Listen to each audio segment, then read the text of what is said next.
আমার প্রিয় অপ্রিয় শত্রু মিত্র ভাই বোন যারা আমার ভিডিও দেখেছেন দেখছেন এবং ভবিষ্যতেও দেখতে থাকবেন ইনশাল্লাহ।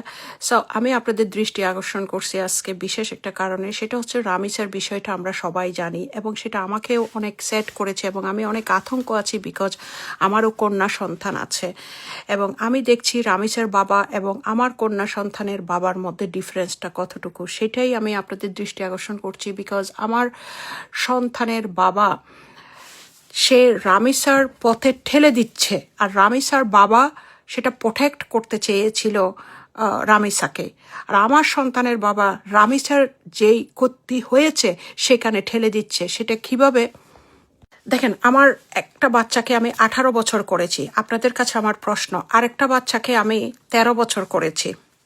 তখন আমি খুব ভালো ছিলাম, এখন অল অফ সাডেন আমি খারাপ মা হয়ে গেছি আমার বাচ্চাদের জন্য। এটা হচ্ছে আমার বাচ্চার বাপের দাবি এবং সে আমার বাচ্চা দোনোটাকে আমার কাছ থেকে নিয়ে গেছে। 18 বছর একটা আর একটা 13 বছর পরে আমার কাছ থেকে নিয়ে গেছে। কিন্তু এতদিন সে কোথায় ছিল? এতদিন সে বাচ্চাগুলোকে অ্যাবন্ডন করেছে, সে রোমান্সে ছিল ওই মাতারির সাথে।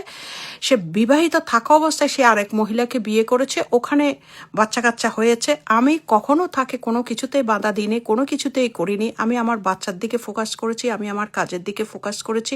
আমি কোনোদিন থানা পুলিশ বিচার কেউ বলতে পারবে না কোনো জায়গায় আমি সালিশ জন্য গিয়েছি, কোনো কিছু করেছি।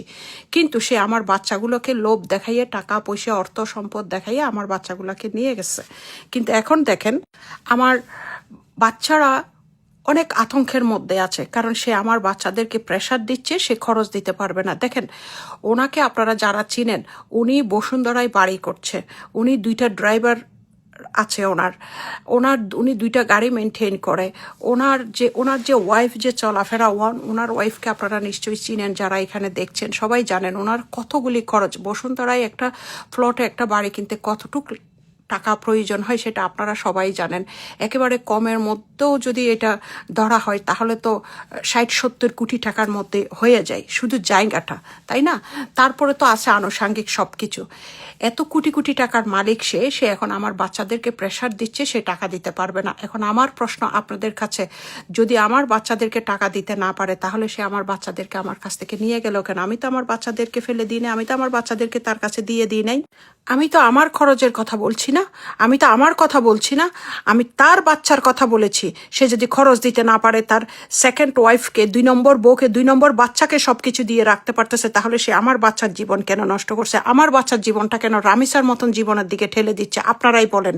আমার বাচ্চারা আজকে পাগলের মতন হয়ে যাচ্ছে এবং তারা আত্মত্যাগী হয়ে যাচ্ছে। তারা কি করবে বুঝতে পারতেছে না। তারা চিন্তা করতেছে আমরা তো বাবার কথা শুনে, বাবার ইয়াতে এসে, বাবার সবকিছু শুনে বাবার মতন করে কাজ করে আমরা মাকে কষ্ট দিয়েছি। এখন মা তো আমাদের মানে মাই, তাই না? কিন্তু বাবা তো আমাদেরকে যদি কোনো খরচ না দেয় আমরা চলবো কিভাবে? আমার মেয়ে এটা অথরিটিকেও বলেছে, সবাইকে বলেছে যে আমার বাবা খরচ দিবে না। বাবা যদি খরচ না দেয় তাহলে আমার প্রশ্ন, আপনি কেন আমার বাচ্চাগুলাকে নিয়ে গেছেন? আপনি কেন আমার বাচ্চাগুলাকে নিয়ে গেছেন? কেন আমার বাচ্চাগুলাকে এইভাবে টর্চার করছেন? কেন আমার বাচ্চাগুলাকে আত্মত্যাগী করার জন্য আপনি সহযোগিতা করছেন? কেন আপনি আমার বাচ্চাকে রামিসার মতন জীবনযাপন করার জন্য সুযোগ করে দিচ্ছেন? কেন আপনি আমার বাচ্চাগুলাকে এরকম মেন্টাল টর্চার করছেন? আপনি শুধু আমার উপর প্রতিশোধ নেওয়ার জন্য কেন আমার বাচ্চাদের প্রতি আপনি এরকম করছেন? কেন আপনি তাদেরকে আমার কাছ থেকে বিচ্ছিন্ন করেছেন? আপনি কি ধরনের বাপ?